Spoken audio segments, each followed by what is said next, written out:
pasado alas 9:30 gabi ng Huwebes, January 23, matapos dumalo sa isang hearing sa Kamara, hinabol ng House reporters ang mambabatas para muling tanungin hinggil sa mga aligasyon kaugnay ng budget. Gayunman, wala pa ring tugon ang mambabatas. Ang panahon nga naman talaga, no? Ang bilis talaga ng balik ng gaba, ang bilis balik ng karma. Tinutukoy ko nito itong congressman ng Marikina, itong si Stella Kimbo. Kasi ito yung siga, ito yung grabing atake nito kay VP Sara during the time itong ginagawa pa lang tong budget hearing doon sa Congress. So kung napanood nyo dati, ito yun siya ang grabe maggisa sa kay VP Sara. Ang turing niya kay VP Sara, sa tingin nila kay VP Sara, hindi Vice Presidente. Talagang may silang pag-aatake talaga sa katauhan ni VP Sara. Kaya ito sa kadahilanan na nandito ako na tumayo na naman. Sabi ko nga, dito ako sa side na to ngayon. Kasi doon ko naumpisahan kasi ang nakikita ko sa mga hearing ng Congress panahon doon sa mga budget nga itong mga GAA nila. So dito ko na umpisahan kasi kung ano bang ginagawa talaga ng Vice Presidente na to na parang sobra talaga ang nila, ang parang pagtutuklaw nitong Vice Presidente na to. So sinubaybayan ko yun, yung mga bawat hearing nila sa Quadcom, sa mga anong mga hearing doon sa budget, so sa appropriation. Sabi ko parang personalan na yata. Kasi parang nakikita ko doon, kunti lang yung kakampi ni VP Sara. Sabi ko hindi maganda. Kahit pa naman sa aminin ko nga na hindi ko to binuto noong panahon nila ni Bongbong Marcos kasi nga nainis ako sa kanya ni VP Sara kasi nakipagsanib siya kay Bongbong Marcos kaya dahilan yun na hindi ako bumoto, hindi kami bumoto. So noong pero hindi ako galit sa kanya na nung pagkatapos ng eleksyon sabi ko di lang ako buboto, ganun lang yun. So tungkol sa mga ginagawa nga niya na mga yung budget, yung mga disallowance, hindi ako galit doon. Pinakinggan ko muna yung mga opinion nila doon. Sabi ko, parang masyado yatang personal na. So ito yung darating na April 1, sa Baguio to sila na ang oral argument nitong final nitong si Attorney Rodriguez na tungkol nga dito sa GAA, na mga blank items na ito yung nag-ano sila sa Supreme Court nito. So, April 1, ito yung araw na to, ang umpisa. So, 3 days daw to ang kanilang hearing. So, ipasok ko tong video na kailangan talaga na pupunta si Kimbo nito. Iimbitahan siya. So, ano kaya mangyayari nito ni Kimbo pagdating doon sa mga mahistrado dito sa Korte Suprema. So, ipasok ko yung video. Tuloy ang oral argument sa April 1. And the court allotted 2 more extra days because they think one day will not be enough to discuss our petition. Sa halip na isang araw lang ang pagdinig sa oral arguments sa petisyon na inihain laban sa 2025 General Appropriations Act o 2025 GAA, nagdesisyon ang Korte Suprema na gawing 3 araw na tuloy-tuloy ang oral arguments mula April 1 hanggang 3 sa Baguio City. Ayon sa petitioner na si dating Executive Secretary Attorney Vic Rodriguez, sinabi ng SC na kulang ang isang araw lang sa dami ng dapat talakaing issue sa petisyon. Sa dami ng dapat talakayin and perhaps because of the very difficult nature of understanding the budget process law and as well as the entire budget itself, yung remains na issue, 4 na issues yun na constitutional issue. Dagdag pa ni Attorney Rodriguez, obligado ring dumalo sa pagdinig ang chairman ng House Committee on Appropriations na si Marikina 2nd District Representative Stella Kimbo. Paliwanag ni Rodriguez, si Kimbo ang umamin na may blanco sa BICAM report ng 2025 GAA. Si Kimbo ang nag-admit na may blanco pero sinabi niya ito raw ay ministerial at iniwan na lang nila para sa mga miyembro ng technical working group, yung mga empleyado ng Senado at ng mababang kapulungan to fill in the blanks in the Bicameral Conference Committee report. And I think the court would want to be clarified regarding her statement of admission and at the same time pointing to the members of the technical working group as the one who filled in those blanks. Bukod kay Congresswoman Kimbo, ipinag-utos din ng SC na dumalo ang technical working group ng Senado at House of Representatives. So kailangan talaga niyang umattend sa darating na April 1. So ilang na lang, walang isang buwan na yun yung oral agreement sa Baguio gagawin, ang oral argument. So kasi nga ito siya ang umamin na may blanco. May blanco. Ang nagpuno na lang doon yung mga technical team na lang daw nila ang nag-ano doon kasi mayroong mga chichi-burichi daw sila doon na ginawa, inayos na lang nila kaya wala daw problema yon. So para natin maumpisahan, maintindihan natin kung bakit tinapik ko to si Kimbo na sa pag-aatake niya dati kay VP Sara, balik sa kanya ngayon. Buti nga sa yung palaka ka. So, ano ko tong interview niya dito sa GMA7. Totoong may mga blanco sa BICAM report ng 2025 national budget na ipinasa ng Kongreso. Ayon yan mismo kay Marikina Representative Stella Kimbo, acting chairman ng Appropriations Committee ng Kamara. But we do acknowledge po that there are blanks na po doon sa BICAM report na pinirmahan ng BICAM and ni-ratify ng Senado. Yeah, so notwithstanding any typographical errors or any adjustments that are needed as a result of amendments, ay authorize naman po ang technical staff ng both House and Senate to make all of these necessary corrections. Pero sabi ni Kimbo, kahit may mga blanco, tukoy na ang pondo sa lahat ng items sa budget bago pa pirmahan ng BICAM members ang BICAM report. Otorisado raw kasi ang mga technical staff ng Kamara at Senado para gumawa ng anyay correction sa pondo, batay sa omnibus motion na ito na nasa BICAM report.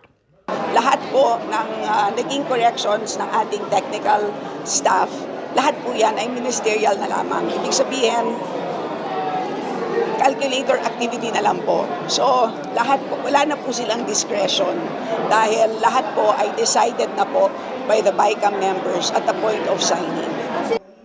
Pero tanong ng media kay Kimbo, Considered typographical error daw po yung pag-fill in the blanks ng mga kapal. There are some na typographical error. Dahil yung iba doon ay makikita naman eh. Kasi technically sa omnibus motion po, i-allowed yung paglagay ng numbers, kumbaga, dahil blanco siya error, siya mistakes. And there is another omnibus provision doon sa BICAM na in case na magkaiba po ang version ng printed at saka ng BICAM report, ang mag-prevail po is the printed version. Sabi ni Kimbo, wala naman ng blanco ang 2025 budget ng maging enrolled bill na ito. Kaya giit niya, it is legal, it is fully enforceable, it is valid. Dahil po ang ating enrolled bill, ibig sabihin po ang General Appropriations Bill na nanggaling po sa Congress ay kompleto. Walang blank. So that's basically the reason for why ang naging basihan ng GAA ay kompleto din. banat ni Kimbo, walang basihan at politika lang ang pagbatikos sa 2025 budget. Inamin niya noon na may mga blanco nga. Kasi ang una kasi noon, ayaw niya, bago tong interview ng GMA7, bago siya humarap dyan, ang ginawa niya noon is tumatakbo sa media. Ayaw niya magpa-interview. So the following day, mga 2 or 3 days siguro, nagpa-interview bigla. Yun yung interview na napanood natin. So ito yung time na to na tumatakbo siya sa mga media. Tinakbuhan niya media, ayaw niya magpa-interview. Talagang takot siya sa mga media. Inabangan siya ng media nito eh. Ipakita ko yung video sa inyo. Sorry ma'am, you have an explanation lang po sa blank pages po. Nagmamadali lang po for the next event. Yeah, we were waiting yesterday ma'am. Ma'am, kindly explain daw po yung any explanation lang po sa blank pages po.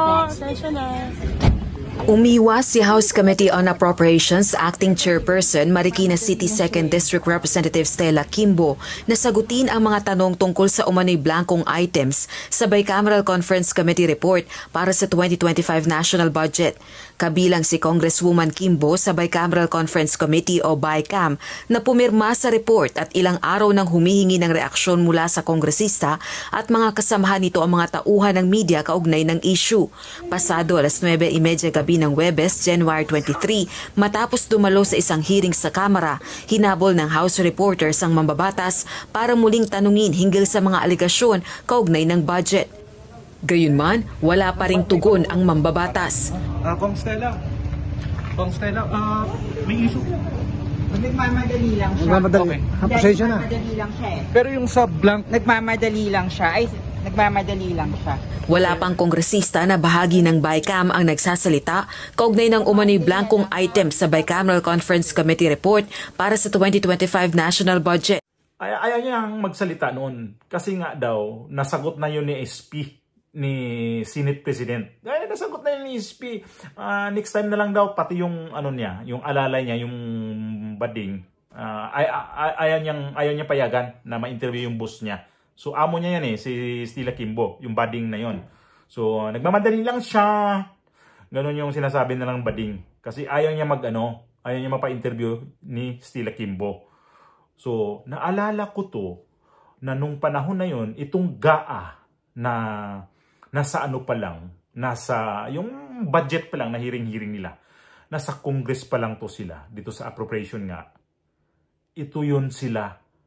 Grabe talaga, mukhang mainis ka talaga nitong si Kimbo na to. Kasi mayroong sinasabi nitong let's stick to the let's stick to the plan. Yun ang narinig ni VP Sara. So, doon sa hearing mismo, sinabihan siya ni VP Sara. Ngayon, yung ayaw niya aminin yun. So, i-play natin yung video para maano nyo na sinabihan talaga siya ni VP Sara. We noted the following topics to be discussed. Item number 3 is comparative budget allocation and utilization rate from fiscal year 2019 to 2023. That's item number 3. So I can provide you copies of the letter. So clearly, confidential funds spent in 2022 falls squarely within that.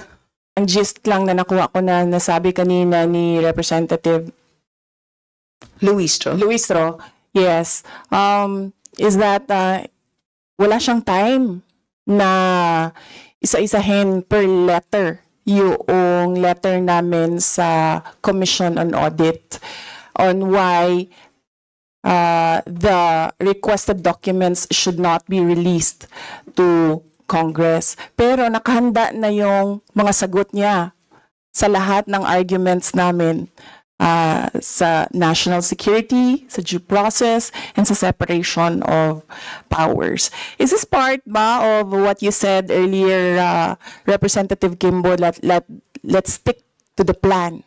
Yun yung narinig ko sa iyo kanina. Kasi kanina, very clear ang sinabi naman po, there was a plan, stick to the plan.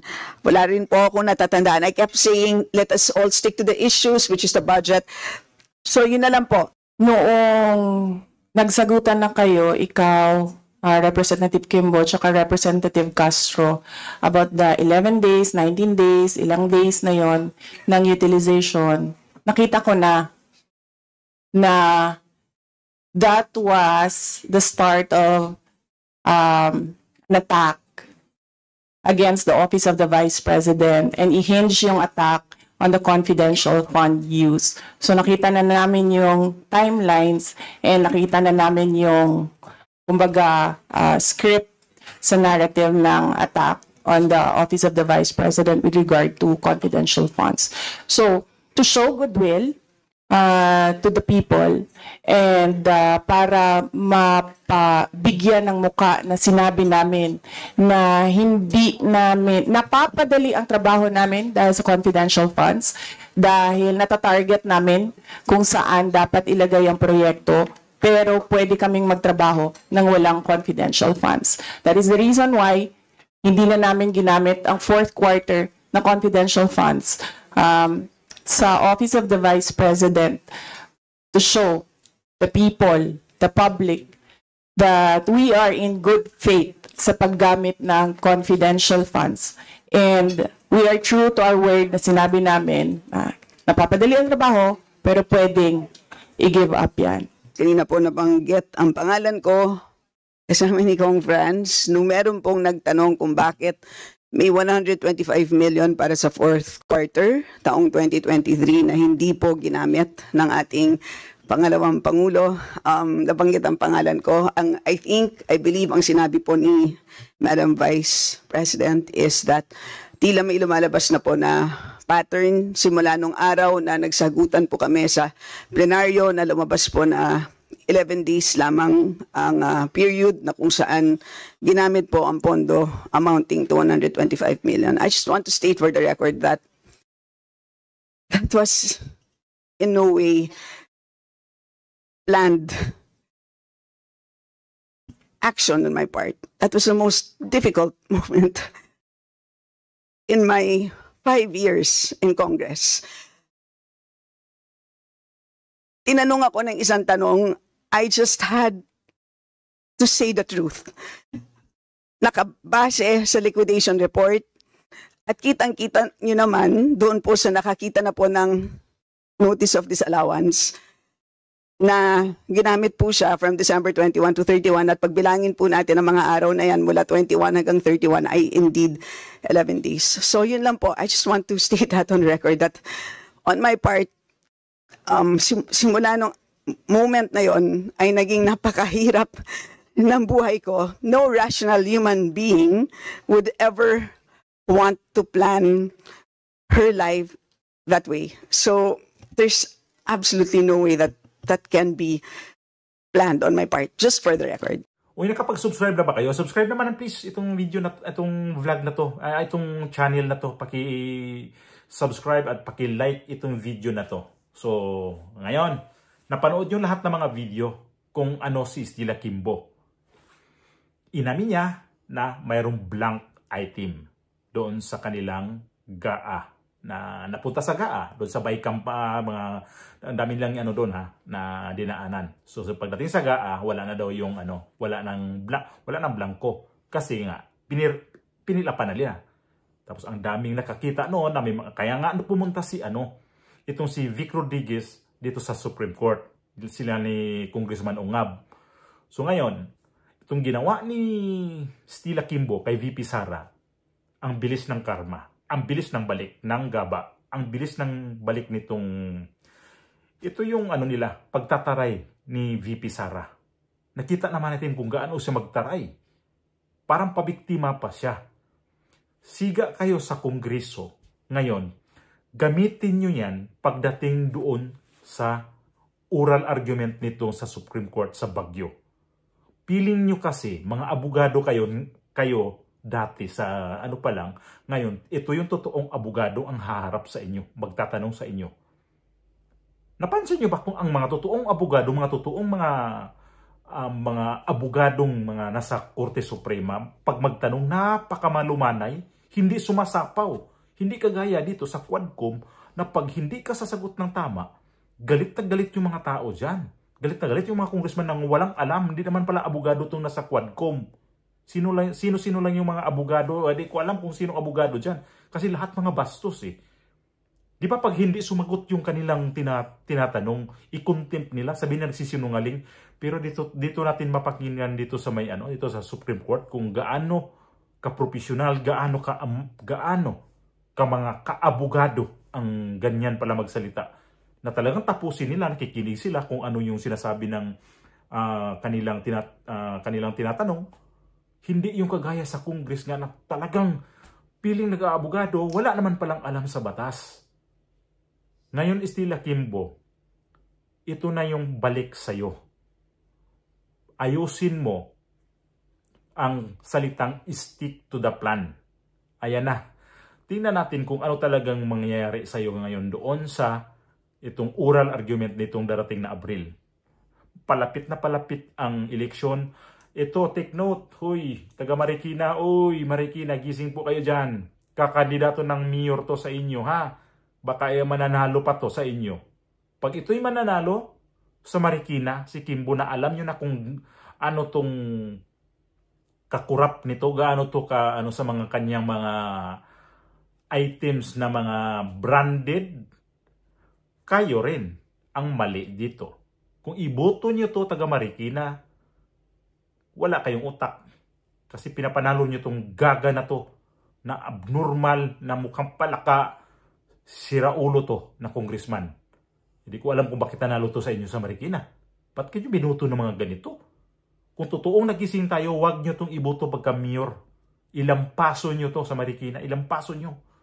Wag nyo tong pagbigyan ng pagkakataon na mag-ano sa inyo. Nakita nyo naman kung gaano to kakurap sa kanyang panunungkulan. Nakita nyo to kung gaano kabastos sa Vice Presidente. Akala siya ang elected ng national na dito lang naman to siya sa kanyang distrito. Sa inyo to Marikina, pero ang bastos ng congresswoman nyo. Walang kwintang congresswoman. Kurap. Saan kaya yung mga branded niya, mga bag na yun, mga relo niya? Ang grabe yun. Nung pag-hearing niya, sinuot niya yun. So kayong Marikina, bantayan nyo tong ano nyo. Please lang. Ito si Kimbo, antay-antay namin yung ano mo. Pag-atake mo kay VP Sara, atakihin ngayon. Hindi si VP Sara mag-a-atake sa'yo. Ang mag-a-atake sa'yo, itong taga-Supreme Court. Mga Associate Justice, mga Justices po ang titira sa'yo. Sana mapanood natin to o mapakinggan man lang, kagaya sa PhilHealth, na mapakinggan ang kanilang argumento. Napakagaling na abogado ang sasagupa sa'yo nito. Ang nagsampa rin ng reklamo itong si Attorney Vic Rodriguez, napakagaling na abogado. Iboto natin si Vic Rodriguez pagka-senador. Attorney Vic po sa Senado. Para magiging balanse na po ang senador ng walang kwinta ang mga senador, karamihan dyan. Mga walang hiya talaga. Lalo itong Congress ngayon, sana palitan na halos mga ano dyan, mga walang kwinta, palitan natin yan. Huwag kayong bubuto doon sa mga napumirma sa impeachment.